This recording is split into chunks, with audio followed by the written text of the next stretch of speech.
Alhamdulillah,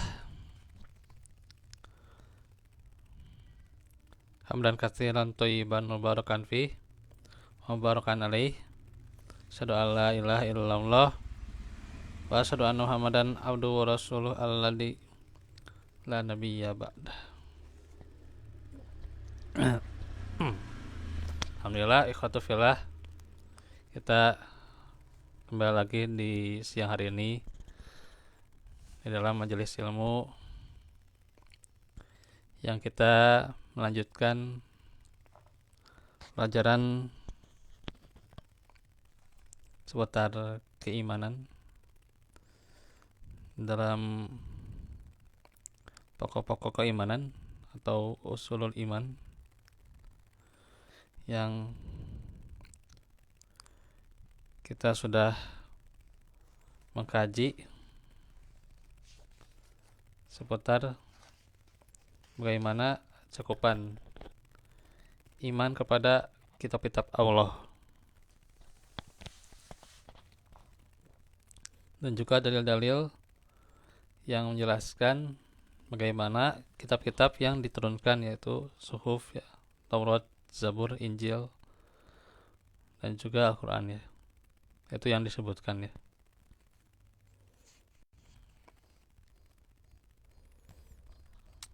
Nah, sekarang pada hari ini kita melanjutkan seputar kedudukan kitab-kitab samawi milik ahlul kitab pada masa sekarang ya gitu.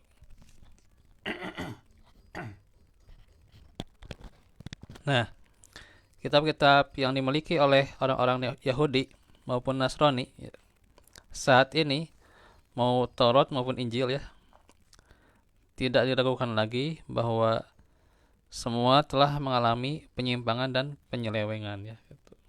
Ya sudah diubah ya. Diubah ke manusia. Iya. Iya. Juga Al-Quran dirubah satu huruf aja kepaginya. Iya. Dipropes. Jadi kitab samawi mah sudah dirubah ya, yaitu Taurat dan Injil ya gitu. Kepentingan politik, kepentingan golongannya. Nah itu ya, banyak itu penyebabnya juga ya. Kalau kata Ustadz Dian mah emang kepentingan mereka itu, karena kepentingan mereka.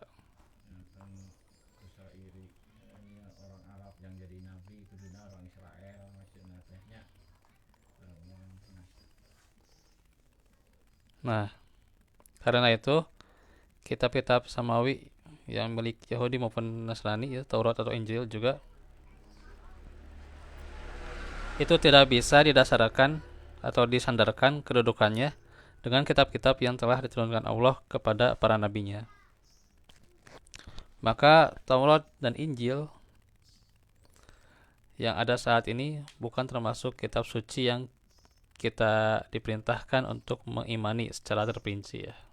Hanya kita imani saja globalnya ya. Terperincinya karena kan sudah tidak lagi ya. Di Al-Quran semuanya ya. Iya.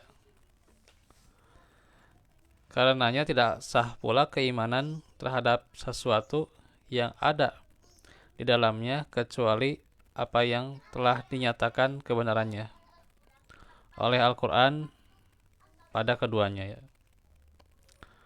Sesungguhnya kedua kitab itu sudah terhapus ya oleh Al-Quran, dan Allah telah menjelaskan tentang banyaknya penyimpangan dan penyelewengan dalam kitab tersebut, baik yang sifatnya distorsi tekstual ya, penyimpangan teks ayat ya, maupun distorsi interpretasi atau menafsirkan makna ayat ya gitu. Jadi dipalingkan maknanya ya gitu. Seperti misalnya makna dari di surah As-Saff ya gitu. Kata Ahmad itu diartikan bukan Muhammad SAW atau Ahmadnya ya Nabi Muhammad ya kan, karena panggilannya kan Ahmad. Tapi diartikan oleh mereka ya, yaitu orang yang terpuji gitu ya gitu. Nah, itu kan penyelewengan makna ya gitu. Maka Allah firman dalam kitabnya, Surah Al-Baqarah ayat 75. Afatat ma'una ayyuminu lakum wa qad kana fariqum minhum yasma'una kalamallahi thumma yuharrifunahu min ba'di ma aqaluhu wa hum ya'lamun. Maka apakah kamu kaum muslimin sangat mengharapkan mereka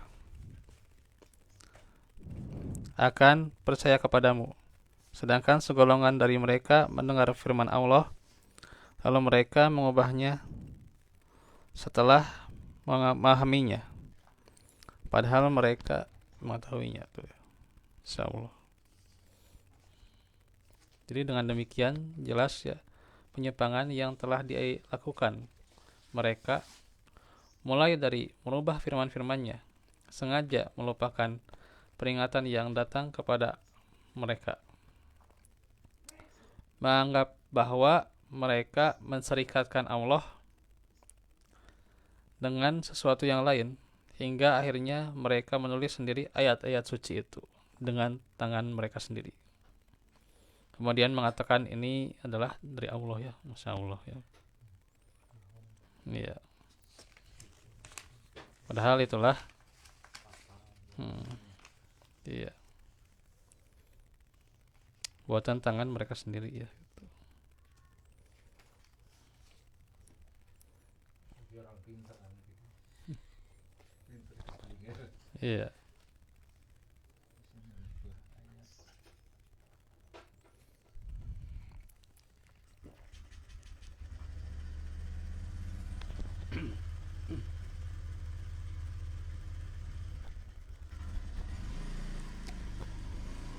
Sekarang kita masuk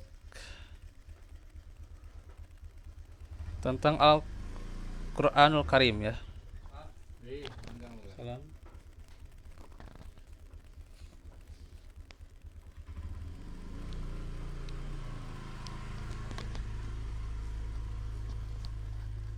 Nah, kita akan masuk seputar Al-Quran ya. Al-Quran itu kalam Allah yang diturunkan kepada Nabi Muhammad SAW sebagai wahyu yang dijadikan bacaan dalam beribadah atau sholat ya. Para ulama menambahkan definisi tersebut dengan ungkapan bahwa Al-Quran itu wahyu Allah ya, yang diturunkan kepada nabinya sebagai mukjizat yang tertulis di dalam mushaf, terjaga di dalam dada, terdengar oleh telinga, dan periwayatannya itu diriwayatkan secara mutawatir. Artinya kalau mutawatir tidak ada keraguan ya, tidak ada keraguan atas ayat-ayat Al-Quran ya gitu. Sehingga benar-benar kedudukannya bukan hanya diriwayatkan oleh satu orang ya.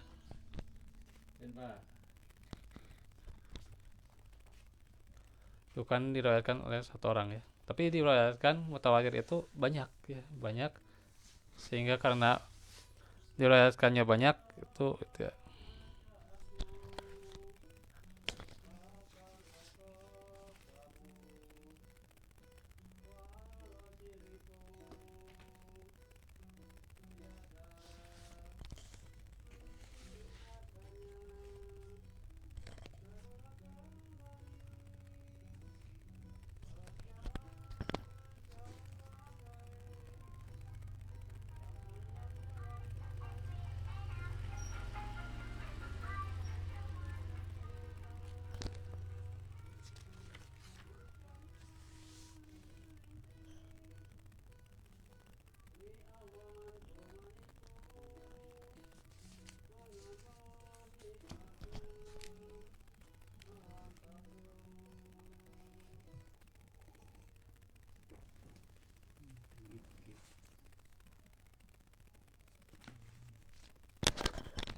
Jadi dengan mutawatir itu tidak akan mungkin ya ditolak ya gitu, karena riwayatnya banyak ya.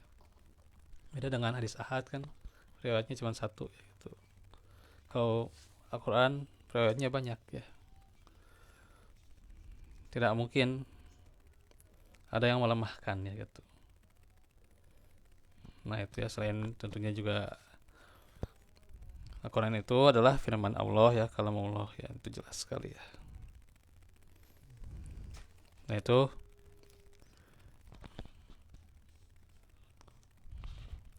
insyaallah nanti kita akan jelaskan nih secara lengkapnya seputar Al-Quran ya. Dan kan bagaimana kedudukan Al-Quran ya gitu. Kedudukan Al-Quran